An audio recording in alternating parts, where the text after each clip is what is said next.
ನನ್ನಲ್ಲಿ ವಾಸಿಸಲು ಈ ಹೊತ್ತು ಜೀವಿಸುವೆ. ನೀ ನನ್ನಲ್ಲಿ ವಾಸಿಸಲು ಈ ಹೊತ್ತು ಜೀವಿಸುವೆ.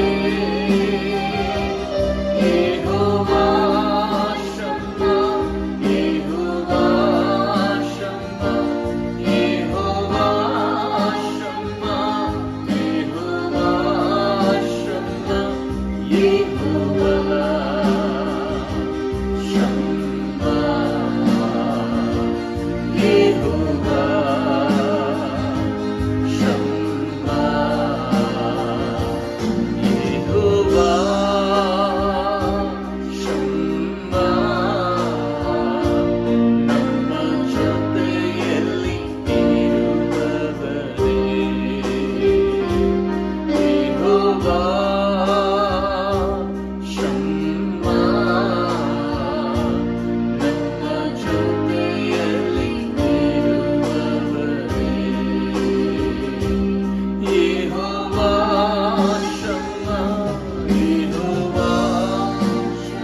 ಎಲ್ಲರೂ ಹಾಡೋಣ.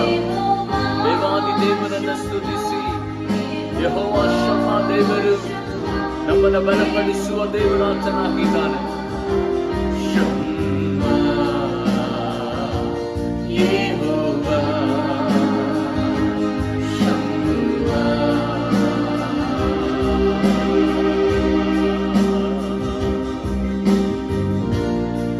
Thank you Jesus lord.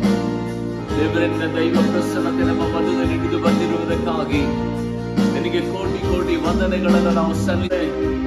ಕರ್ತಾದಿ ಕರ್ತನೆ, ಅದ್ಭುತ ಸ್ವರೂಪನೇ, ವಿಶ್ವದ ಚಕ್ರವರ್ತಿಯೇ, ನಾವು ನಿನ್ನನ್ನೇ ಆರಾಧಿಸುತ್ತೇವೆ ರಾಜ. ನಿನ್ನ ಯೆಹೋವಾ ಶಮ್ಮ, ಯಾವಾಗಲೂ ನಮ್ಮ ಸಂಗಡ ಇರುವ ದೇವರು ನೀನಾಗಿದೆ. ಯಾವಾಗಲೂ ಸದಾ ನಮ್ಮನ್ನು ಬಲಪಡಿಸುವುದಕ್ಕಾಗಿ ದೇವರೇ ದಿನದ 24 ಗಂಟೆಗಳ ಕಾಲ ನಮ್ಮ ಜೀವಿತದಲ್ಲಿ ಕರ್ತನೆ ಒಂದು ಸೆಕೆಂಡ್ ಸದಾ ನಮ್ಮನ್ನ ಬಿಡದೆ ನೀನು ಕಾದು ಕಾಪಾಡುತ್ತಾ ಬರುತ್ತಿರುವಂತಹ ಕರ್ತನಾಗಿದೆ. ದೇವಾದಿ ದೇವನೇ ಕರ್ತನೆ, ಎಷ್ಟೋ ಸಾರಿ ನಿಮಗೆ ಸಮಯವನ್ನು ಕೊಡಲಿಲ್ಲ ಸ್ವಾಮಿ. ಎಷ್ಟೋ ಸಮಯಗಳು ಕರ್ತನೆ ನಿನ್ನ ಜೊತೆಯಲ್ಲಿ ವಾಸ ಮಾಡಲಿಲ್ಲ. ಆದ್ರೂ ಸದಾ ನಮ್ಮನ್ನ ತೊರೆಯದೆ ಕೈ ಬಿಡದೆ ನಮ್ಮನ್ನ ಕಾದು ಕಾಪಾಡಿದ ಯೆಹೋವಾ ಶಮ್ಮ, ನಮ್ಮ ಜೊತೆಯಲ್ಲಿ ವಾಸ ಮಾಡುವ ಯೆಹೋವಾ ಶಮ್ಮ, ನಮ್ಮ ಕುಟುಂಬದ ಸುತ್ತಲೂ, ನಮ್ಮ ಸೇವೆಯ ಸುತ್ತಲೂ, ನಮ್ಮ ದೈವಿಕವಾದಂತ ಎಲ್ಲ ವಿಧವಾದ ಆತ್ಮಿಕವಾದಂತ ಬಲಗಳ ಫಲಗಳ ಸುತ್ತಲೂ ದೇವರೇ ಕರ್ತನೆ ನೀನೇ ಸಂಘಟನೆಗಳ ನಾಯಕನು, ಜೊತೆಗಾರನಾಗಿದ್ದು ನಮ್ಮನ್ನು ಬಲಪಡಿಸಿದ್ದಕ್ಕಾಗಿ ನಿನಗೆ ಸ್ತೋತ್ರ. ಓ ಹಲ್ಲೆಲೂಯ. ನಿನ್ನ ಮಹಿಮೆಯ ಪ್ರಸನ್ನತೆ ನಮ್ಮ ಮನದಲ್ಲಿ ಬಲವಾಗಿ ಚಲಿಸುತ್ತಿರುವುದಕ್ಕಾಗಿ ನಿನಗೆ ಸ್ತೋತ್ರ ಮಾಡುತ್ತೇವೆ ರಾಜ. ಸ್ತೋತ್ರ ಮಾಡುತ್ತೇವೆ, ಸ್ತೋತ್ರ ಮಾಡುತ್ತೇವೆ. ಹಲ್ಲೆಲೂಯ. Thank you Jesus. ದೇವಾದಿ ದೇವನೇ, ನಿಮಗೆ ಕೋಟಿ ಕೋಟಿ ಧನ್ಯವಾದಗಳನ್ನು ಸಲ್ಲಿಸುತ್ತೇವೆ. ನಾವು ಬದುಕಿ ಉಳಿದಿರುವುದು ನಿನ್ನ ಅನುಗ್ರಹವೇ, ನಿನ್ನ ಕೃಪೆಯಾಗಿದೆ ರಾಜ. ದೇವರೇ, ಈ ದಿನವನ್ನು ನಾವು ನೋಡುತ್ತೇವೆ ಎಂಬುದಾಗಿ ನಾವು ಯಾರೂ ನೆನೆಸಲಿಲ್ಲ. ಆದರೆ ಕರ್ತನೆ ಸ್ವಾಮಿ, ನಿನ್ನ ಮಹಾ ಕರುಣೆಯಿಂದ ನಮ್ಮನ್ನ ಬದುಕಿಸಿದೆ, ಉಳಿಸಿದೆ. ಈ ಶ್ವಾಸವು ಸ್ಥಿರವಾಗಿರುವಂತೆ ನೀನು ಸಹಾಯ ಮಾಡಿದಿ ರಾಜ. ಅದಕ್ಕಾಗಿ ನಿನಗೆ ಶತಕೋಟಿ ಧನ್ಯವಾದಗಳನ್ನು ನಾವು ಸಲ್ಲಿಸುತ್ತೇವೆ. ಈ ಪರಿಶುದ್ಧವಾದ ಪವಿತ್ರದ ದಿನದಂದು ದೇವಾದಿ ದೇವನಾಗಿರುವಂತ ನಿಮ್ಮನ್ನೇ ದೃಷ್ಟಿಸಿ ನೋಡುವ ಒಂದು ದೊಡ್ಡ ಸೌಭಾಗ್ಯ ನಮ್ಮ ಬದುಕಿನಲ್ಲಿ ಒದಗಿ ಬಂದಿರುವುದಕ್ಕಾಗಿ ನಿನಗೆ ಸ್ತೋತ್ರ ಮಾಡುತ್ತೇವೆ ರಾಜ. ದೇವರೇ, ಸಂಕಟದ ಈ ಸಮಯದಲ್ಲಿ ವೇದನೆಗಳು, ದುಃಖ, ದೇವರೇ ಆಕ್ರಾಂತನ, ದೇವರೇ ಕರ್ತನೆ ಜನರ ಕೂಗು, ಜನರ ಗೋಳಾಟ, ದೇವರೇ ಕರ್ತನೆ ಅನೇಕ ವಿಧದಲ್ಲಿ ಕರ್ತನೆ ಸ್ವಾಮಿ ಮರಣದ ಜಾತ್ರೆ ನಡೀತಾ ಇರುವಂತಹ ಈ ಸಂದರ್ಭದಲ್ಲಿ ನಿಮ್ಮ ಸಮ್ಮುಖದಲ್ಲಿ ನಾವು ಅಂಗಲಾಚಿ ಪ್ರಾರ್ಥಿಸುತ್ತೇವೆ. ದಯಾಮಯನಾಗಿರುವ ದೇವರು ನಿನ್ನ ಕರುಣಾಮಯನೂ ಆಗಿದೆ. ಮನ್ನಿಸಿ ಮನಬರಗಿ ದೇವರೇ ಕಾದು ಕಾಪಾಡುವ ದೇವರು ನೀನಾಗಿದೆ. ದೇವರೇ ಕರ್ತನೆ, ನಮ್ಮ ಭಾರತ ದೇಶದ ಮೇಲೆ ನಿಮ್ಮ ದೈವಿಕವಾದ ಕರಗಳು ಈಗಲೇ ಚಲಿಸಲಿ ಎಂಬುದಾಗಿ ನಾವು ಬೇಡುತ್ತೇವೆ ರಾಜ. ಅಪ್ಪ, ನಿನ್ನ ದೈವಿಕವಾದ ಕರ್ತನೆ ಬಾಸುಬೆಗಳು ಈಗಲೇ ಎರಗಿ ಬರಲಿ ಎಂಬುದಾಗಿ ಬೇಡುತ್ತೇವೆ ರಾಜ. ದೇವಾದಿ ದೇವನೇ ಕರ್ತನೆ, ಎಷ್ಟೋ ವಿಧದಲ್ಲಿ ಕರ್ತನೆ ಸ್ವಾಮಿ ದೇವರೇ ಸಾವು ಬದುಕಿನ ಮಧ್ಯದಲ್ಲಿ ಹೋರಾಡುತ್ತಿರುವಂತಹ ನೆನೆಸಿ ದೇವರೇ ಕರ್ತನೆ, ಮರಣದ ಹಾಸಿಗೆಯಲ್ಲಿ ಉಸಿರಾಟದ ತೊಂದರೆಯಿಂದ ಬಳಲುತ್ತಿರುವಂತ ದೇವರೇ ಕರ್ತನೆ, ಜೀವಿತದಲ್ಲಿ ಕರ್ತನೆ ಸ್ವಾಮಿ, ತಂದೆ ತಾಯಿ ಅಣ್ಣ ತಮ್ಮ ಅಕ್ಕಂದಿರನ್ನ ಕಳೆದುಕೊಂಡು ಕರ್ತನೆ ಗೋಳಾಟದಲ್ಲಿರುವಂತ ಜನರನ್ನ ದೇವರೇ ನಿಮ್ಮ ಸಮ್ಮುಖದಲ್ಲಿ ನಾವು ತರ್ತಾ ಇದ್ದೇವೆ. ಪ್ರತಿಯೊಬ್ಬರನ್ನ ನೀವು ಸಂಧಿಸಬೇಕು యేసయ్య. ಪ್ರತಿಯೊಬ್ಬರ ಕಣ್ಣೀರನ್ನ ಒರೆಸಬೇಕು యేಸయ్య. ಪ್ರತಿಯೊಬ್ಬರ ಕರ್ತನೆ ವೇದನೆಗಳು ನೀಗಲ್ಪಡಬೇಕು.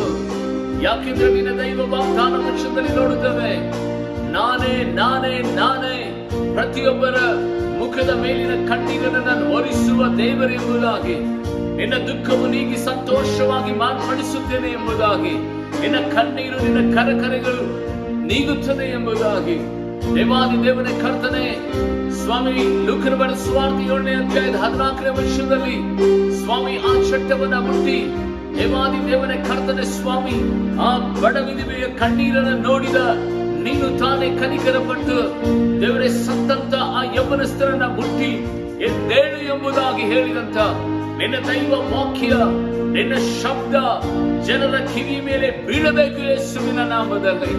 ಭಯದಲ್ಲಿದ್ದಾರೆ యేసయ్య. ದೇವರೇ ಕರ್ತನೆ, ಏನಾಗುತ್ತದೋ ಎನ್ನುವಂತ ಕರ್ತನೆ ಸ್ವಾಮಿ, ದೇವರೇ ಕರ್ತನೆ ಸ್ವಾಮಿ, ಸಾವಿನ ಶಬ್ದ ಒಬ್ಬೊಬ್ಬರನ್ನ ಕರ್ತನೆ ಇವತ್ತು ಬಡಿದೆಬ್ಬರಿಸ್ತಾ ಇರುವಂತ ಸಂದರ್ಭದಲ್ಲಿ ಕನಿಕರವುಳ್ಳ ತಂದೆಯೇ ಸ್ವಾಮಿ, ಈ ಸಂದರ್ಭದಲ್ಲಿ ಸ್ವಾಮಿ ದೇವರೇ ಒಂದೊಂದು ಕರ್ತನೆ ಸ್ವಾಮಿ, ದೇವರೇ ಕರ್ತನೆ ಸ್ವಾಮಿ, ಮರಣಕ್ಕೆ ಸಮೀಪವಾಗಿರುವಂತ ನಿನ್ನ ಮಕ್ಕಳನ್ನ ನೀನು ಸಂಧಿಸಬೇಕೆಂಬುದಾಗಿ ಬೇಡುತ್ತೇನೆ ಅಪ್ಪ. ವೆಂಟಿಲೇಟರ್ ಇಲ್ಲದೆ ದೇವರೇ ಐಸೋಲೇಷನ್ ಅಲ್ಲಿ ಕರ್ತನೆ ಸ್ವಾಮಿ ಬಡದಾಡುತ್ತಿರುವಂತ ಜೀವಗಳನ್ನ ದೇವರೇ ನೀನು ಸಾಧಿಸಬೇಕೆಂಬುದಾಗಿ ನಾವು ಬೇಡುತ್ತೇವೆ. ನೀನು ಸಹಾಯ ಮಾಡಬೇಕೆಂಬುದಾಗಿ ಬೇಡುತ್ತೇನೆ ರಾಜ. ಒಬ್ಬೊಬ್ಬರ ಮನಸ್ಸು ಮಾರ್ಪಡಲಿ ದೇವರೇ. ಪಾಪದ ಪ್ರಾಯಶ್ಚಿತ್ತಕ್ಕಾಗಿ ಬಂದಿರುವಂತ ಈ ಆಪತ್ತುಗಳು ವಿಪತ್ತುಗಳು, ನಮ್ಮ ಅಪರಾಧದ ನಿಮಿತ್ತವಾಗಿ ಬಂದಿರುವಂತ ಈ ದೇವರೇ ಕರ್ತನೆ ಸ್ವಾಮಿ ಮಹಾಶಿಕ್ಷೆ, ದೇವಾದಿ ದೇವರೇ ಕರ್ತನೆ ನಮ್ಮ ದ್ರೋಹದ ನಿಮಿತ್ತವಾಗಿ ಬಂದಿರುವಂತ ಈ ಕರ್ತನೆ ರೋಗವು ಯೇಸುವಿನ ನಾಮದಲ್ಲಿ ಕರ್ತನೆ ಮನಮರುಗುವ ನೀನು ತಾನೇ ನೀಗಿಸಬೇಕೆಂಬುದಾಗಿ ಬೇಡುತ್ತೇವೆ ಅಪ್ಪ. ದೇವಾದಿ ದೇವರೇ ಕರ್ತನೆ, ಶತ್ರು ಅನೇಕ ವಿಧವಾದ ತಂತ್ರಗಳನ್ನು ತಂದು ತನ್ನ ಸಾಮ್ರಾಜ್ಯವನ್ನ ನರಕವನ್ನ ತುಂಬಿಸಿಕೊಳ್ಳಬೇಕೆಂಬುದಾಗಿರುವಂತಹ ಸಂದರ್ಭದಲ್ಲಿ ದಯಾಮಯನಾಗಿರುವ ನೀನು ತಾನೇ ಕರ್ತನೆ ಸ್ವಾಮಿ, ನಿನ್ನ ಜನರನ್ನ ರಕ್ಷಿಸಿಕೋ, ನಿನ್ನ ಜನರನ್ನ ಕರ್ತನೆ ಸ್ವಾಮಿ ನೀನು ದೇವರೇ ಮಾನಸಾಂತರಗೊಳಿಸಿದವರೇ, ಅವರ ಹೃದಯಗಳಲ್ಲಿ ನೀನು ಮಾತನಾಡು, ಒಂದು ದೊಡ್ಡ ಬಿಡುಗಡೆಯನ್ನ ಕೊಟ್ಟು ನಡೆಸುವಂತ ಎಲ್ಲ ಮಹಿಮೆ ಮಹತ್ವ ನಿಮಗೆ ಸಲ್ಲಿಸುತ್ತೇವೆ ಯೇಸುವಿನ ನಾಮದಲ್ಲಿ ಬೇಡಿ ಪ್ರಾರ್ಥಿಸುತ್ತೇನೆ ನನ್ನ ಪರಲೋಕದ ತಂದೆಯಾದ ದೇವರೇ. Amen, amen, amen. Thank you Jesus. ಯೇಸು ಕ್ರಿಸ್ತನ ಪವಿತ್ರವಾದ ನಾಮದಲ್ಲಿ ನಿಮ್ಮೆಲ್ಲರಿಗೂ ಸದಾ HNM ಜೀಸಸ್ ಫೈತ್ ಮಿನಿಸ್ಟ್ರಿ ಮೂಲಕವಾಗಿ ಸ್ವಾಗತಿಸಿ ವಂದಿಸುತ್ತೇವೆ. ಆತ್ಮೀಯ ದೇವಜನರೇ, ಹೇಗಿದ್ದೀರಿ? ದಿನವೂ ಸದಾ ಪ್ರಾರ್ಥಿಸ್ತಾ ಇದ್ದೀರಾ? ಬೈಬಲ್ ಅನ್ನ ಧ್ಯಾನಿಸ್ತಾ ಇದ್ದೀರಾ? ದೇವರಿಗೆ ಸ್ತೋತ್ರವಾಗಲಿ. ಮತ್ತೊಂದು ಭಯಾನಕವಾದಂಥ ಕರಾಳ ಅಂಧಕಾರದ ದಿನಗಳನ್ನ ನಾವು ಹಾದುಕೊಂಡು ಬರ್ತಾ ಇದ್ದೇವೆ. ದೇವಚಂದ್ರೇ, ದೇವರಿಗೆ ಸ್ತೋತ್ರವಾಗಲಿ. ಆದರೆ ಯಾವುದಕ್ಕೂ ಸದಾ ಭಯಪಡುವ ಅವಶ್ಯಕತೆ ಇಲ್ಲ. ಯಾಕೆಂತ ಹೇಳಿದ್ರೆ ದೇವರ ಆ ಸಂಕಲ್ಪ, ಆತನ ಚಿತ್ತ, ಆತನ ಉದ್ದೇಶ ನಮ್ಮ ಜೀವಿತದಲ್ಲಿ ಯಾವಾಗಲೂ ಸದಾ ನಮ್ಮ ಪರವಾಗಿ ಇರ್ತದೆ.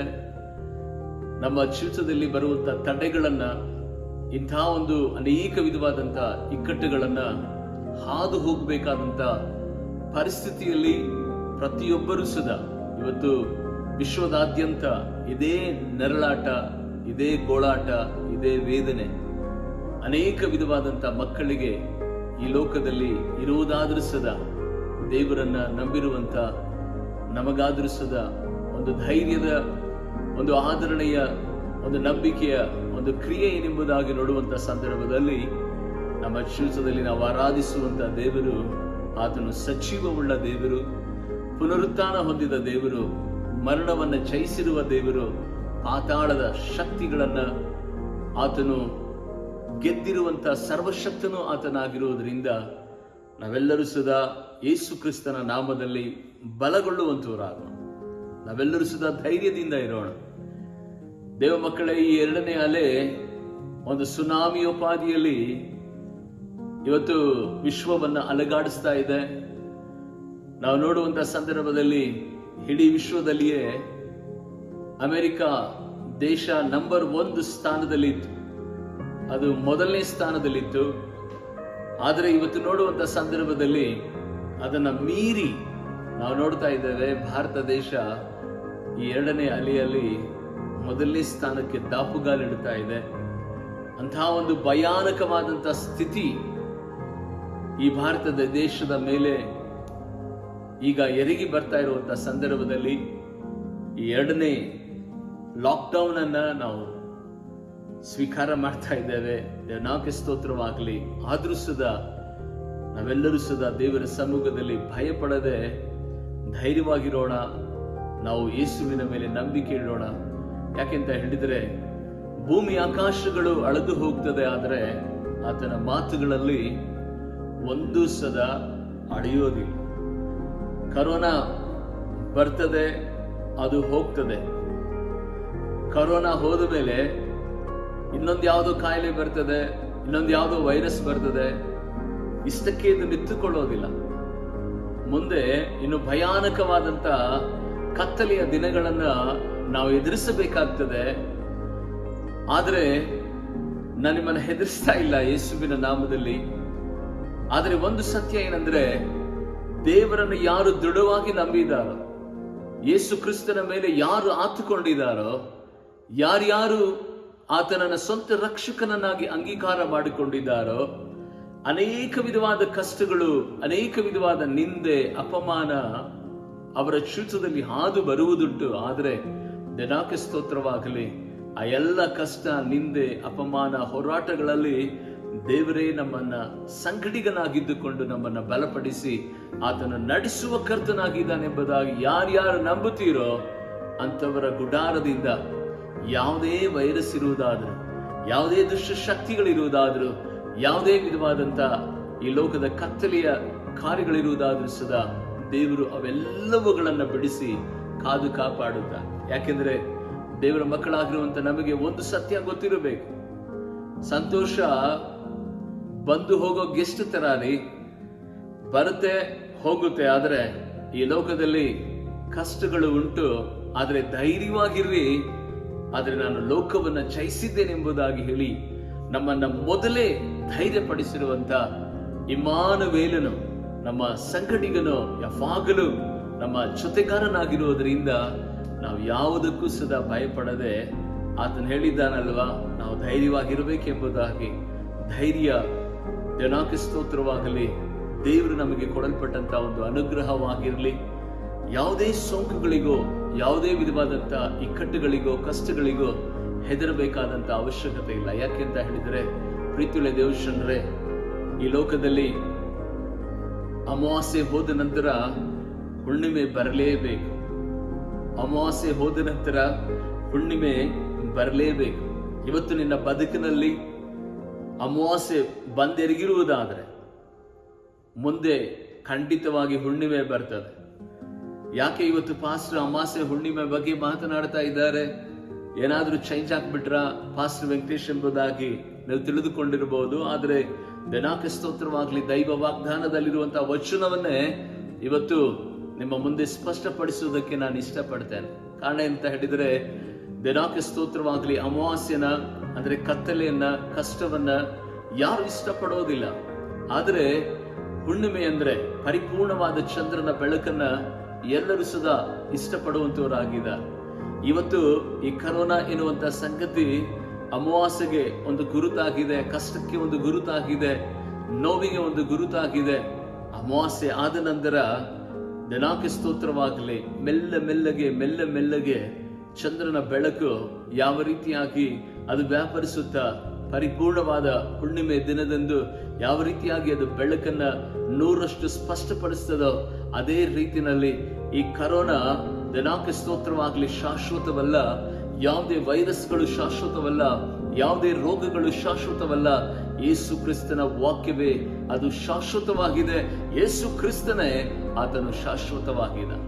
ಬೈಬಲ್ ಅಲ್ಲಿ ಪ್ರೀತಿಯುಳ್ಳ ದೇವಜನರೇ, ದೈವ ವಚನ ಹೀಗೆ ಸ್ಪಷ್ಟಪಡಿಸದೆ, ಪ್ರಸಂಗಿ ಬರೆದ ಪುಸ್ತಕ 11ನೇ ಅಧ್ಯಾಯದ 8ನೇ ವಚನವನ್ನ ನಾವು ಗಮನಿಸುವಂತವರಾಗೋಣ. ಆದರೆ ಅಂಧಕಾರದ ದಿನಗಳು ಬಹಳವೆಂದು ನೆನಪಿಗೆ ತರಲಿ. ಜನಕ್ಕೆ ಸ್ತೋತ್ರವಾಗಲಿ. ಅಂಧಕಾರದ ದಿನಗಳು ಬಹಳ ಇವೆ. ಬರೀ ಕರೋನಕ್ಕೆ ಮಾತ್ರ ಇದು ಸೀಮಿತವಾಗಿರೋದಿಲ್ಲ. ಜನಕ್ಕೆ ಸ್ತೋತ್ರವಾಗಲಿ. ಈ ಲೋಕದಲ್ಲಿ ಯೇಸು ಸ್ವಾಮಿ ಜೀವಿಸುತ್ತಿರುವಂತಹ ಸಂದರ್ಭದಲ್ಲಿ ಆತನೇ ಸ್ಪಷ್ಟಪಡಿಸಿದನು. ಪ್ರೀತಿಯ ದೇವಜನರೇ, ಮತ್ತಾಯನ ಬರೆದ ಸುವಾರ್ತೆ 24ನೇ ಅಧ್ಯಾಯ 1ನೇ ವಚನದಿಂದ ನೀವು ಧ್ಯಾನ ಮಾಡುತ್ತಿರುವಂತಹ ಸಂದರ್ಭದಲ್ಲಿ ಆತನ ಶಿಷ್ಯರು ಬಂದು ಆತನಿಗೆ ಕೇಳುತ್ತಾರೆ, ಯಾವಾಗ ನಿನ್ನ ಬರೋಣ, ಯಾವಾಗ ನಿನ್ನ ಈ ಯುಗದ ಸಮಾಪ್ತಿ, ಯಾವಾಗ ನೀನು ಬರುತ್ತಿ, ನಿನ್ನ ಬರೋಣ ಯಾವಾಗ ಆಗ್ತದೆ, ಈ ಯುಗವನ್ನು ಯಾವಾಗ ಅಂತ್ಯಗೊಳಿಸ್ತಿ ಎಂಬುದಾಗಿ ಯೇಸು ಕ್ರಿಸ್ತನು ಅಲ್ಲಿ ನೆರೆದಂತ ಆ ಶಿಷ್ಯರು ಯೇಸು ಕ್ರಿಸ್ತನಿಗೆ ಕೇಳುವಂತ ಸಂದರ್ಭದಲ್ಲಿ ಯೆಶಾಯ ಹೇಳ್ತಾನೆ, ಏನಂದ್ರೆ ದನಾಕೆ ಸ್ತೋತ್ರವಾಗಲಿ. ಪ್ರೀತಿಯುಳ್ಳ ದೇವಜನರೇ, ದೇವರ ವಾಗ್ದಾನ ಅಲ್ಲಿ ಸ್ಪಷ್ಟಪಡಿಸ್ತದೆ. ದೇವರೇ ತಾನೇ ಸ್ಪಷ್ಟಪಡಿಸ್ತಾ ಇದ್ದಾನೆ. ಈಗ ಮೊದಲನೇದಾಗಿ ನಡೆಯುವಂತ ಸಂಗತಿ ಏನು ಗೊತ್ತಾ? ದನಾಕೆ ಸ್ತೋತ್ರವಾಗಲಿ. ಇದರ ಬಗ್ಗೆ ಪರಿಪೂರ್ಣವಾಗಿ ನೆಕ್ಸ್ಟ್ ಮೆಸೇಜ್ ನಲ್ಲಿ ನಾನು ಹೇಳಿದೆ. ಅಂತ್ಯ ಕ್ರಿಸ್ತನು ಬರ್ತಾನೆ, ನಾನೇ ಕ್ರಿಸ್ತನ್ ಎಂಬುದಾಗಿ ಅನೇಕ ಜನರಿಗೆ ಆತನು ಪ್ರೂವ್ ಮಾಡ್ತಾನೆ. ಯುದ್ಧ ಕಾದಾಟಗಳಾಗ್ತದೆ, ಉಪದ್ರವಗಳಾಗ್ತದೆ, ಭೂಕಂಪಗಳಾಗ್ತದೆ. ಅಷ್ಟು ಮಾತ್ರವಲ್ಲ, ಅನೇಕ ವಿಧವಾದಂತ ವೇದನೆಗಳ ಕಾಲ ಭೂಲೋಕದಲ್ಲಿ ಉಂಟಾಗ್ತದೆ. ರಾಜ್ಯಗಳ ವಿರುದ್ಧವಾಗಿ ರಾಜ್ಯಗಳು ಏಳಲ್ಪಡ್ತದೆ ಎಂಬುದಾಗಿ. ಆದರೆ ಅಲ್ಲಿ ಸದಾ ದೇವರು ದನಾಕೆ ಸ್ತೋತ್ರವಾಗಲಿ ತನ್ನ ದೈವ ವಾಗ್ದಾನವನ್ನು ಅಲ್ಲಿ ಪ್ರಕಟಪಡಿಸುತ್ತಾನೆ. ಆದರೆ ಇವುಗಳಿಗೆಲ್ಲ ನೀವು ಹೆದರಬೇಡ್ರಿ, ಇವುಗಳಿಗೆಲ್ಲ ನೀವು ಹೆದರಬೇಡ್ರಿ.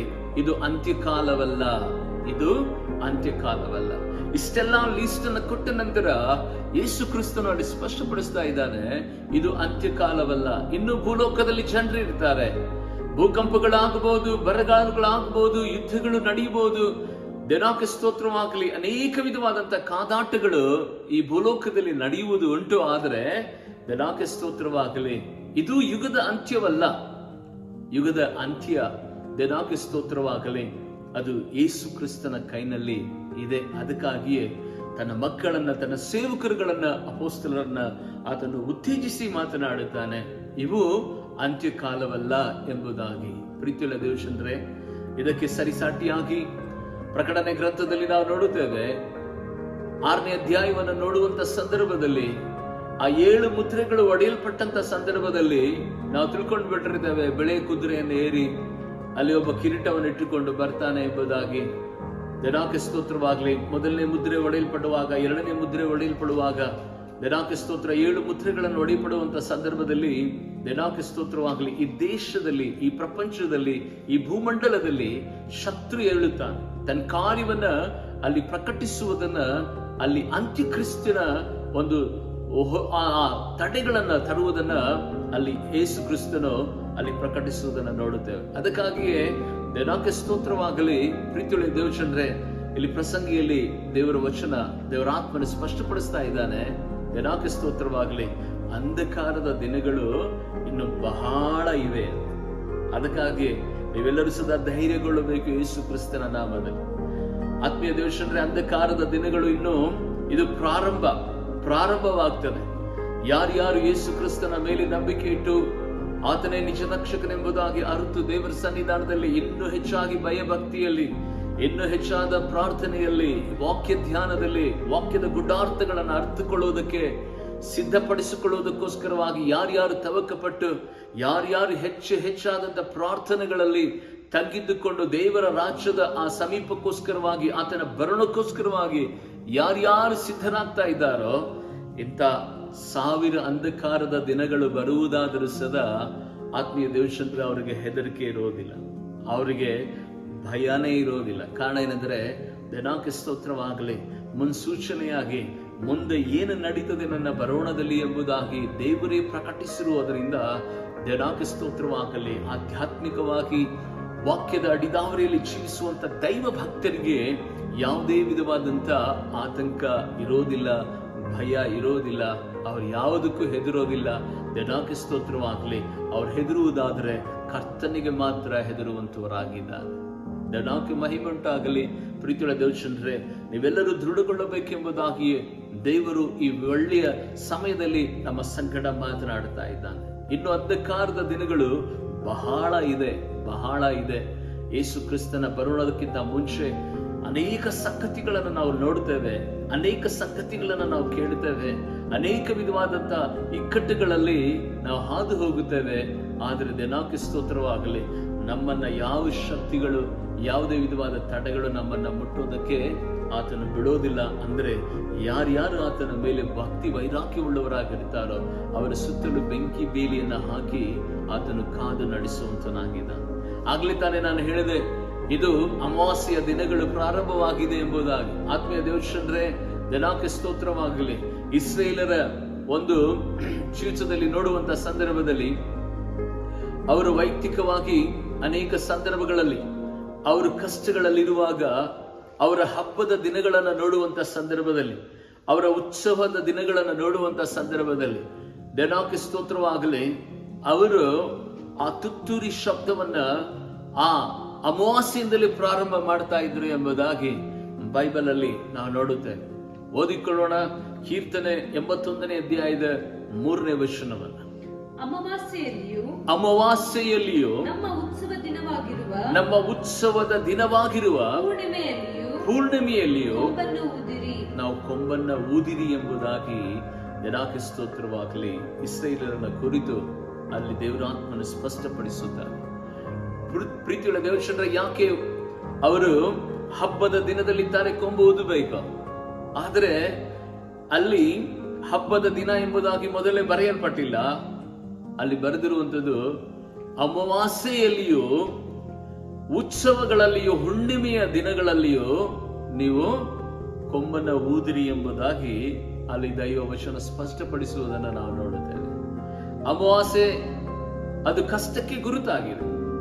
ಯಾಕೆ ಆ ಕಷ್ಟದ ದಿನಗಳಲ್ಲಿ ಕೊಂಬು ಊದಬೇಕೆಂಬುದಾಗಿ ನೆನೆಸುವಂತ ಸಂದರ್ಭದಲ್ಲಿ ಪ್ರೀತಿಯ ದೇವಚಂದ್ರೇ, ದೇವನಾಕ್ಕೆ ಸ್ತೋತ್ರವಾಗಲಿ. ಕಷ್ಟದ ದಿನಗಳಲ್ಲಿ ಕೊಂಬನ್ನು ಊದಬೇಕು ಎಂಬುದಾಗಿ ಹೇಳುವುದರ ಅರ್ಥ ಏನು ಗೊತ್ತಾ? ಆ ಕಷ್ಟದ ದಿನಗಳಲ್ಲಿ ನಾವು ದೇವರಿಗೆ ಮೊರೆ ಇಡಬೇಕು, ದೇವರಿಗೆ ನಾವು ಪ್ರಾರ್ಥನೆ ಮಾಡಬೇಕು. ದೇವನಾಕ್ಕೆ ಸ್ತೋತ್ರವಾಗಲಿ. ನಾವು ಯಾವಾಗಲೂ ಸದಾ ಸಂತೋಷದಲ್ಲಿ, ಹಬ್ಬಗಳಲ್ಲಿ, ಉತ್ಸಾಹಗಳಲ್ಲಿ ನಾವು ಪ್ರಾರ್ಥಿಸ್ತಾ ಇರುವುದಾದ್ರೆ, ಈ ಕತ್ತಲೆಯ ಅಂಧಕಾರದ ದಿನಗಳಲ್ಲಿ ದೇವನಾಕ್ಕೆ ಸ್ತೋತ್ರವಾಗಲಿ, ನಾವು ಈಗ ತುತ್ತೂರಿ ಶಬ್ದ ಅಂದ್ರೆ ಪ್ರಾರ್ಥನಾ ಘೋಷ ದೇವರಿಗೆ ಅದು ಮುಟ್ಟಲ್ಪಡಬೇಕು. ಪ್ರಾರ್ಥನಾ ಸ್ತುತಿ ಸ್ತೋತ್ರದ ಧೂಪಗಳು ದೇವರಿಗೆ ಸಮೀಪವಾಗಬೇಕು. ಆತ್ಮೀಯ ದೇವಚಂದ್ರೇ, ಅಂಧಕಾರದ ಗುರುತಾಗಿರುವಂತ ಅಮಾವಾಸ್ಯ ದಿನಗಳಲ್ಲಿ ಅವರು ಯಾಕೆ ಅದನ್ನ ತುತ್ತೂರಿಯನ್ನು ಊದುತ್ತಾ ಇದ್ರು ಎಂಬುದಾಗಿ ನೆನೆಸುವಂತ ಸಂದರ್ಭದಲ್ಲಿ ಅವರಿಗೆ ಒಂದು ನಿರೀಕ್ಷೆ ಇತ್ತು. ಈ ಕತ್ತಲೆ ಬಹಳ ದಿನ ಇರೋದಿಲ್ಲ, ಅದಾದ ನಂತರ ನಾವು ಉತ್ಸವದಿಂದ ಬೆಳಕನ್ನ ನಾವು ಎದುರು ನೋಡ್ಲಿಕ್ಕೆ ನಾವು ಹೋಗ್ಲಿಕ್ಕಿದ್ದೇವೆ. ನಮ್ಮ ಕಷ್ಟಗಳು ಪರಿಹಾರವಾಗಿ ಸಂತೋಷವಾಗಿ ಉತ್ಸಾಹದಿಂದ ಕುಣಿದಾಡುವಂತ ದಿನಗಳು ನಮ್ಮ ಜೀವಿತದಲ್ಲಿ ಬರ್ತದೆ ಎಂಬುದಾಗಿ ನೆನೆಸಿನೇ ದೇವರಾತ್ಮನು ಇಸ್ರಾಯೇಲರಿಗೆ ಆಜ್ಞಾಪಿಸಿದ ಏನು ಗೊತ್ತಾ? ನೀವು ಅಮಾವಾಸ್ಯೆಯಿಂದ ನಿಮ್ಮ ತುತ್ತೂರಿ ಶಬ್ದವನ್ನು ಪ್ರಾರಂಭ ಮಾಡಿರಿ ಎಂಬುದಾಗಿ. 2019, 2020ನೇ ವರ್ಷಗಳಲ್ಲಿ ಸದಾ ಈ ಕತ್ತಲೆಯ ഇരുಳು ಪ್ರಾರಂಭವಾಯಿತು. 2021ನೇ ವರ್ಷದಲ್ಲಿ ಸುಧಾ ಈ ರೀತಿಯಾದಂತ ಭಯಾನಕವಾದಂತ ಈ ಕತ್ತಲೆ ಅಂದ್ರೆ ಈ ಅಮಾವಾಸ್ಯ ದಿನಗಳು ನಮ್ಮ ಭಾರತ ದೇಶದಲ್ಲಿ ಆವರಿಸಿರುವಂತ ಸಂದರ್ಭದಲ್ಲಿ ಆತ್ಮೀಯ ದೇವಚಂದ್ರೇ, ನಮಗೆ ಇರುವಂತ ಒಂದೇ ಒಂದು ಅಸ್ತ್ರ, ಅದು ದೇವನಾಕ್ಕೆ ಸ್ತೋತ್ರವಾಗಲಿ, ಪ್ರಾರ್ಥನೆಯಾಗಿದೆ. ಪ್ರಾರ್ಥನೆ ಎನ್ನುವಂತಹ ತುತ್ತೂರಿಯನ್ನು ನಾವು ಹಿಡಿದುಕೊಂಡು ದೇವನಾಕ್ಕೆ ಸ್ತೋತ್ರವಾಗಲಿ, ಈ ಕತ್ತಲೆಯ ದಿನಗಳಲ್ಲಿ ನಶಿಸಿ ಹೋಗ್ತಿರುವಂತಹ ಜನರಿಗೋಸ್ಕರವಾಗಿ, ಮರಣಕ್ಕೆ ಗುರಿಯಾಗುತ್ತಿರುವಂತಹ ಜನರಿಗೋಸ್ಕರವಾಗಿ, ಅನೇಕ ವಿಧವಾದ ಕಷ್ಟಗಳಿಗೆ ನಷ್ಟಗಳಿಗೆ ಈಡಾಗುತ್ತಿರುವಂತಹ ಜನರಿಗೋಸ್ಕರವಾಗಿ, ಈ ದೇಶದ ನಾಶನದಲ್ಲಿ ಇರುವಂತಹ ಜನರಿಗೋಸ್ಕರವಾಗಿ, ಈ ದೇಶದ ಹಿತಕ್ಕಾಗಿ, ಈ ದೇಶದಲ್ಲಿ ದೇವರ ದಯೆ, ದೇವರ ಕೃಪೆಯು ಇಳಿದು ಬರಬೇಕೆಂಬುದಾಗಿ ಈ ಅಂಧಕಾರದ ದಿನಗಳೆಲ್ಲವೂ ಸದಾ ಲಯವಾಗಿ ದೇವನಾಕ್ಕೆ ಸ್ತೋತ್ರವಾಗಲಿ, ಉತ್ಸಾಹದ ದಿನವನ್ನ ದೇವರೇ ನಮಗೆ ಕಳಿಸಿ ಎಂಬುದಾಗಿ ದೇವರ ಹತ್ರ ನಾವು ಮೊಣಕಾಲೂರಿ ದೇವರನ್ನ ಸ್ತುತಿಸುವಂತ, ಒಂದು ದೇವರನ್ನ ಪ್ರಾರ್ಥಿಸುವಂತ ಒಂದು ದೇವರಿಗೆ ಮಹಿಮೆ ಸಲ್ಲಿಸುವಂತ ತುತ್ತೂರಿ, ಅದು ಪ್ರಾರ್ಥನೆ ಗುರುತಾಗಿದೆ. ಆ ಪ್ರಾರ್ಥನೆಯನ್ನು ಸಲ್ಲಿಸುವುದಕ್ಕಾಗಿಯೇ ದೇವರಿಗೆ ಸ್ತೋತ್ರವಾಗಲಿ. ಇನ್ನು ಆತ್ಮಿಕತೆಯಲ್ಲಿ ದೇವರು ನಮ್ಮನ್ನ ಬಲಗೊಳಿಸುವುದಕ್ಕೋಸ್ಕರವಾಗಿಯೇ ಈ ಕತ್ತಲೆಯ ದಿನಗಳನ್ನ ದೇವರಿಗೆ ಸ್ತೋತ್ರವಾಗಲಿ ಸಾರ್ವತ್ರಿಕ ಸಭೆಗಳಿಗೂ ಇಡೀ ನಮ್ಮ ಭಾರತ ದೇಶಕ್ಕೂ ತಂದಿರುವಂತ ಸಂದರ್ಭದಲ್ಲಿ ದೇವರ ಮಕ್ಕಳಾಗಿರುವಂತೆ ನಾವು ಮಾಡಬೇಕಾದಂತ ಕಾರ್ಯ ಈ ಕಷ್ಟದ ಕತ್ತಲೆಯ ದಿನಗಳಲ್ಲಿ ಪ್ರಾರ್ಥನೆ ಪ್ರಾರ್ಥನೆ ಪ್ರಾರ್ಥನೆ ಪ್ರಾರ್ಥನೆ ವಾಕ್ಯ ಧ್ಯಾನವನ್ನು ನಾವು ಮಾಡಿ ದೇವರ ನಾಮವನ್ನು ನಾವು ಯಾವಾಗಲೂ ಸದಾ ಕೊಂಡಾಟ ಮಾಡಬೇಕೆಂಬುದಾಗಿ, ಆತನ ನೆರಳಿನಲ್ಲಿ, ಆತನ ರೆಕ್ಕೆಯಲ್ಲಿ, ಆತನ ಪ್ರಸನ್ನತೆಯಲ್ಲಿ ಹುದುಗಿರಬೇಕೆಂಬುದಾಗಿಯೇ ದೇವರಿಗೆ ಸ್ತೋತ್ರವಾಗಲಿ. ಆದಿ ಇಸ್ರಾಯೇಲರನ್ನ ಆ ಸಂಹಾರ ದೂತನು ದೇವರಿಗೆ ಸ್ತೋತ್ರವಾಗಲಿ ನಾಶ ಮಾಡಬೇಕೆಂಬುದಾಗಿ ಆತನು ದೇವರಿಗೆ ಸ್ತೋತ್ರವಾಗಲಿ ಯೆಹೋವ ದೇವರು ಆಜ್ಞಾಪನೆ ಕೊಟ್ಟಂತ ಸಂದರ್ಭದಲ್ಲಿ, ಈಗೋ ಯಾರ್ಯಾರ ಮನೆಗೆ ಯಜ್ಞದ ಕುರಿಮರಿಯ ರಕ್ತವು ಪ್ರೋಕ್ಷಿಸಲ್ಪಟ್ಟಿತೋ ದೇವರಿಗೆ ಸ್ತೋತ್ರವಾಗಲಿ ಆ ಮನೆಗೆ ನಾನು ರಕ್ಷಣೆ ಕೊಡುತ್ತೇನೆ ಎಂಬುದಾಗಿ ದೇವರೇ ಪ್ರಮಾಣ ಮಾಡಿದ ರೀತಿಯಲ್ಲಿ ದೇವರು ಇವತ್ತು ನಮ್ಮನ್ನ ಲಾಕ್ ಮಾಡಿ ಇಟ್ಟಿದ್ದಾನೆ. ಹಲ್ಲೆಲೂಯಾ, ದೇವರಿಗೆ ಸ್ತೋತ್ರವಾಗಲಿ. ಆ ರಕ್ತವನ್ನ ನೀನು ಆರಾಧಿಸ್ತಾ ಇದೀಯಾ ಈ ವೇಳೆಯಲ್ಲಿ? ಆ ಯೇಸುವಿನ ರಕ್ತಕ್ಕೆ ನೀನು ಘನವನ್ನ ಸಲ್ಲಿಸ್ತಾ ಇದೀಯಾ ಈ ವೇಳೆಯಲ್ಲಿ? ಆ ರಕ್ತವನ್ನ ಇವತ್ತು ನೀನು ಗಮ್ಯವಾಗಿ ಪರಿಶುದ್ಧತೆಯಿಂದ ಪೂಜಿಸ್ತಾ ಇದೆಯಾ? ಇವತ್ತು ಲಾಕ್ಡೌನ್ ಎಂಬುದಾಗಿ ನೆನೆಸುವಂತಹ ಸಂದರ್ಭದಲ್ಲಿ ಆದಿ ಇಸ್ರಾಯೇಲರನ್ನ ರಕ್ಷಿಸುವುದಕ್ಕಾಗಿ ಯೆಹೋವ ದೇವರು ತಾನೇ ಒಂದು ಚಿಕ್ಕ ಕುರಿಮರಿಯನ್ನ ತೆಗೆದುಕೊಂಡು ಅದರ ರಕ್ತದ ಮೂಲಕವಾಗಿ ಆ ಪಸ್ಕ ಹಬ್ಬದ ಮೂಲಕವಾಗಿ ದೇವರಿಗೆ ಸ್ತೋತ್ರವಾಗಲಿ ಎಲ್ಲ ಇಸ್ರಾಯೇಲರನ್ನ ರಕ್ಷಿಸಿದ ದೇವರು. ದೇವರಿಗೆ ಸ್ತೋತ್ರವಾಗಲಿ. 2021 ವರ್ಷದ ಹಿಂದೆ ಯಜ್ಞದ ಕುರಿಮರಿಯಾಗಿ ಪರಿಶುದ್ಧನಾಗಿ ಪವಿತ್ರನಾದ ದೇವರಾಗಿದ್ದುಕೊಂಡು ಈ ಲೋಕದಲ್ಲಿ ಧರೆಗಿಳಿದು ಈ ಲೋಕದಲ್ಲಿ ಪಾಪದ ಲೋಕದಲ್ಲಿ ಜೀವಿಸಿ ಪರಿಶುದ್ಧನಾಗಿದ್ದುಕೊಂಡು ತನ್ನ ರಕ್ತವನ್ನ ಸುರಿಸಿ ನಮ್ಮನ್ನ ಕಾಪಾಡುವುದಕ್ಕೆ ಬಂದಂತ ಆ ರಕ್ತವನ್ನ ನಿನ್ನ ಮನೆಗೆ ನೀನು ಪ್ರೋಕ್ಷಿಸಿಕೊಳ್ಳಬೇಕಾಗ್ತದೆ. ನಿಮ್ಮ ಹೃದಯಕ್ಕೆ ಆ ರಕ್ತವನ್ನು ಪ್ರೋಕ್ಷಿಸಿಕೊಳ್ಳಬೇಕಾಗ್ತದೆ. ನಿಮ್ಮ ಮಕ್ಕಳಿಗೆ ಆ ರಕ್ತವನ್ನ ಪ್ರೋಕ್ಷಣೆ ಮಾಡಬೇಕಾಗ್ತದೆ. ಆ ಪ್ರೋಕ್ಷಣೆ ಮಾಡಿದಂತ ಆ ಕಲ್ವಾರಿಯ ಶಿಲುಬೆಯ ನಾಯಕನ ರಕ್ತ ಇವತ್ತು ನೀನು ಲಾಕ್ಡೌನ್ ನಲ್ಲಿ ಒಳಗಡೆ ಇರುವುದಾದ್ರೂ ಸದಾ ನಿನ್ನನ್ನು ರಕ್ಷಿಸಿ ಕಾಪಾಡೋದ್ರಲ್ಲಿ ಯಾವ ಸಂದೇಹವೂ ಇಲ್ಲ ಆತ್ಮೀಯ ದೇವರ ಮಗುವೆ. ಅದಕ್ಕಾಗಿ ಲಾಕ್ಡೌನ್ ಆಗಿದೆ ಎಂಬುದಾಗಿ ಮೋಜಿ ಮಸ್ತಿಯನ್ನ ಮಾಡುವುದನ್ನ ನಿಲ್ಲಿಸಿರಿ. ಟಿವಿ ಸೀರಿಯಲ್ಗಳನ್ನ ನೋಡುವುದನ್ನ ನಿಲ್ಲಿಸಿರಿ. ವೈಯಕ್ತಿಕವಾದ ಹರಟೆ ಮಾತುಗಳನ್ನ ಆಡುವುದನ್ನ ನಿಲ್ಲಿಸಿರಿ. ಅಂಧಕಾರವು ದೇಶದಲ್ಲಿ, ಅಂಧಕಾರದ ಲೋಕದಲ್ಲಿ ಪ್ರಾರಂಭವಾಗಿದೆ, ಇನ್ನು ಬಹಳ ಇದೆ. ಎಚ್ಚರವಾಗಿದ್ದುಕೊಂಡು ನಮ್ಮ ಜ್ಞಾಪಕದಲ್ಲಿ ತೆಗೆದುಕೊಂಡು ಈ ಅಮಾವಾಸ್ಯೆಯ ದಿನಗಳು ಅಂದರೆ ದೇವರಿಗೆ ಸ್ತೋತ್ರವಾಗಲಿ, ಈ ದುಃಖದ ದಿನಗಳು, ಕಷ್ಟದ ದಿನಗಳಿಂದಲೇ ನಾವು ಆ ತುತ್ತೂರಿಯನ್ನ, ಪ್ರಾರ್ಥನೆ ಎಂಬ ತುತ್ತೂರಿಯನ್ನ ನಾವು ಓದುವುದಕ್ಕೆ ಪ್ರಾರಂಭ ಮಾಡೋಣ. ಇದುವರೆಗೆ ಭಯದಲ್ಲಿ, ಕಳವಳದಲ್ಲಿ, ಸ್ವಲ್ಪ ಕೆಮ್ಮು ಬಂದ್ರೆ, ಸ್ವಲ್ಪ ಜ್ವರ ಬಂದ್ರೆ, ಸ್ವಲ್ಪ ಏನಾದ್ರೂ ಮಂಡಿ ನೋವು, ಕೈ ನೋವು ಎಲ್ಲಾದ್ರೂ ಬಂದ್ರೆ ಕರೋನಾನೇ ಬಂತು ಎಂಬುದಾಗಿ ಯಾರಾದ್ರೂ ಸದಾ ನೀವು ಭಯಪಡಬೇಡ್ರಿ. ದೇವರಿಗೆ ಸ್ತೋತ್ರವಾಗಲಿ. ಆತ್ಮೀಯ ದೇವಶನ್ರೆ, ಪ್ರತ್ಯೇಕವಾಗಿ ದೇವರಿಗೆ ಚೆನ್ನಾಗಿ ಗೊತ್ತು ಯಾರು ದೇವರ ಸಮ್ಮುಖದಲ್ಲಿ ಹೆಚ್ಚಾದ ಸಮಯವನ್ನು ಕಳೀತಾರೋ. ಆತ್ಮೀಯ ದೇವಶನ್ರೆ, ಅವರ ಸುತ್ತಲೂ ಆತನೇ ಬೆಂಕಿಯ ಬೇಲಿಯನ್ನು ಹಾಕಿಕೊಂಡು ಕಾಪಾಡುತ್ತಾನೆ. ತಲೆನೋವು, ಹೊಟ್ಟೆ ನೋವು, ಜ್ವರ, ವ್ಯಾಧಿ ಅದು ಕರೋನಾವಾಗಿ ಮಾರ್ಪಡಲ್ಲ. ದೇವರಿಗೆ ಸ್ತೋತ್ರವಾಗಲಿ. ಆತ್ಮೀಯ ದೇವಶನ್ರೆ, ನಮ್ಮ ನಂಬಿಕೆ ಅದನ್ನೆಲ್ಲವೂ ಹೊಡೆದೋಡಿಸಬೇಕು. ಆ ನಂಬಿಕೆ ಎಲ್ಲಿ ಬರಬೇಕು ಗೊತ್ತಾ? ನಾವು ಪ್ರಾರ್ಥಿಸುವಾಗ ನನ್ನ ಮನೆಗೆ ದೇವರು ತನ್ನ ಬೇಲಿಯನ್ನು ಹಾಕ್ತಾನೆ, ನನ್ನ ಮಕ್ಕಳನ್ನ ಆತನು ಕಾಪಾಡುತ್ತಾನೆ, ನನ್ನ ಸಭೆಯನ್ನ ಆತನು ಕಾಪಾಡುತ್ತಾನೆ. ನಾನು ಖಂಡಿತವಾಗಿ ಮುಂದೆ ಆತನ ಶುಭವಾರ್ತೆನ ಇನ್ನೂ ಹೆಚ್ಚಾಗಿ ನಾನು ಸಾರುತ್ತೇನೆ, ಇನ್ನೂ ಬಲಗೊಳ್ಳುತ್ತೇನೆ ಎಂಬ ನಂಬಿಕೆ ದೈವ ಸೇವಕರಲ್ಲೂ ಸದಾ, ಆತ್ಮೀಯ ಮಕ್ಕಳಲ್ಲೂ ಸದಾ ಉಂಟಾಗುವ ಕಾಲ ಇದು. ಈ ಕಾಲದಲ್ಲಿ ನಾವೆಲ್ಲರೂ ಸದಾ ಎಚ್ಚರವಾಗಿದ್ದುಕೊಂಡು ಆತನನ್ನೇ ದೃಷ್ಟಿಸಿ ದೇವರಿಗೆ ಸ್ತೋತ್ರ, ಸ್ತುತಿ ಎನ್ನುವ ತುತ್ತೂರಿ, ಸ್ತೋತ್ರ ಎನ್ನುವಂತ ತುತ್ತೂರಿ, ವಾಕ್ಯದ ಬೆಳಕಿನಲ್ಲಿ ನಾವು ನಡೆಯುತ್ತಾ ಪ್ರಾರ್ಥನೆ ಎನ್ನುವಂತ ತುತ್ತೂರಿಯನ್ನು ಓದಿ ದೇವರ ನಾಮವನ್ನು ನಾವು ಘನಪಡಿಸುತ್ತಲೇ ಇರೋಣ. ಎಷ್ಟೇ ಕಷ್ಟಗಳು, ಎಷ್ಟೇ ನಷ್ಟಗಳು, ಎಷ್ಟೇ ಹೋರಾಟಗಳು, ವೇದನೆಗಳು ಬಂದರೂ ಸದಾ ದೇವರಿಗೆ ಸ್ತೋತ್ರವಾಗಲಿ. ದೇವರ ಚಿತ್ತವಿಲ್ಲದೆ ನಿನ್ನನ್ನು ಯಾರು ಮುಟ್ಟೋದಕ್ಕೆ ಆಗೋದಿಲ್ಲ. ದೇವರ ಚಿತ್ತವಿಲ್ಲದೆ ಯಾವ ಕಷ್ಟವೂ ಸದಾ ನಿನಗೆ ಸಮೀಪವಾಗುವುದಿಲ್ಲ. ನೀನೆಲ್ಲಾದರಲ್ಲೂ ಸದಾ ನೀ ನೀನ್ ದೇವರಿಗೆ ಕೃತಜ್ಞತಾ ಸ್ತೋತ್ರವನ್ನ ಸಲ್ಲಿಸು. ದೇವರು ನಿನ್ನ ಸೇವೆಯನ್ನ, ನಿನ್ನ ಆತ್ಮಿಕತೆ ಬದುಕನ್ನ, ನಿನ್ನ ಬಿಸಿನೆಸ್ ಅನ್ನ, ನಿನ್ನ ಮಕ್ಕಳನ್ನ, ಕುಟುಂಬವನ್ನ ಆಶೀರ್ವದಿಸಿ ನಡೆಸಲಿ ಪ್ರಾರ್ಥನೆ ಮಾಡಿಕೊಳ್ಳೋಣ. ಪರಿಶುದ್ಧನಾದ ದೇವರೇ, ನಿನ್ನ ದೈವ ವಾಗ್ದಾನಕ್ಕಾಗಿ ನಾವು ಸ್ತೋತ್ರ ಮಾಡುತ್ತೇವೆ ಸ್ವಾಮಿ. ಅಂಧಕಾರದ ಕರ್ತನೆ ഇരുಳು ದೇಶವನ್ನ, ವಿಶ್ವವನ್ನ ದೇವರ ಕರ್ತನೆ ಆವರಿಸಿರುವಂತಹ ಸಂದರ್ಭದಲ್ಲಿ ದೇವ ಕರ್ತನೆ, ಇನ್ನೂ ಅಂಧಕಾರದ ದಿನಗಳು ಬಹಳ ಇದೆ ಎಂಬುದಾಗಿ ದೇವರೇ ಕರ್ತನೆ ಮೊದಲೇ ನಮ್ಮನ್ನ ಎಚ್ಚರಪಡಿಸದಕ್ಕಾಗಿ ನಿನಗೆ ಸ್ತೋತ್ರ ಮಾಡುತ್ತೇವೆ. ಯೇಸುವಿನ ನಾಮದಲ್ಲಿ ಕರ್ತನೆ, ನೀನೇ ವಾಗ್ದಾನವಾಗಿ ತಂದೆಯಾದ ದೇವರೇ ಅನೇಕ ಸಂಗತಿಗಳನ್ನ ನಿನ್ನ ದೈವ ವಾಕ್ಯದಲ್ಲಿ ಕರ್ತನೆ ಸ್ವಾಮಿ ದೇವರೇ ಸತ್ಯವೇದದಲ್ಲಿ ಪ್ರಕಟಿಸಿದೆ. ದೇವ ಕರ್ತನೆ, ಅದರ ಗುಡಾರ್ಥಗಳನ್ನು ನಿನ್ನ ಮಕ್ಕಳು ಅರಿತುಕೊಂಡು ದೇವರೇ ಕರ್ತನೆ, ಮುಂದಿನ ದಿನಮಾನಗಳಲ್ಲಿ ಇನ್ನೂ ಹೆಚ್ಚಾದ ಭಯದಿಂದಲೂ ಭಕ್ತಿಯಿಂದಲೂ ಸದಾ ನಿನ್ನನ್ನು ಸೇವಿಸಲಿಕ್ಕಾಗುತ್ತೆ ಸಹಾಯ ಮಾಡು.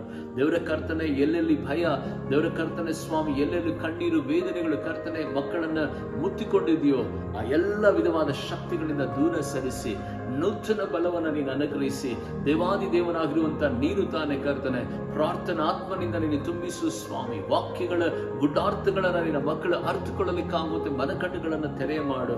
ದೇವರಾತ್ಮನೆ, ನೀನು ತಾನೇ ಕರ್ತನೆ ಪ್ರತಿಯೊಂದು ಸಮಯದಲ್ಲೂ ಸದಾ ನಿನ್ನ ಮಕ್ಕಳ ಜೊತೆಗಾರನಾಗಿದ್ದುಕೊಂಡು ಬೋಧಿಸಿ ಬಲಪಡಿಸಿ ನಡೆಸು ಸ್ವಾಮಿ.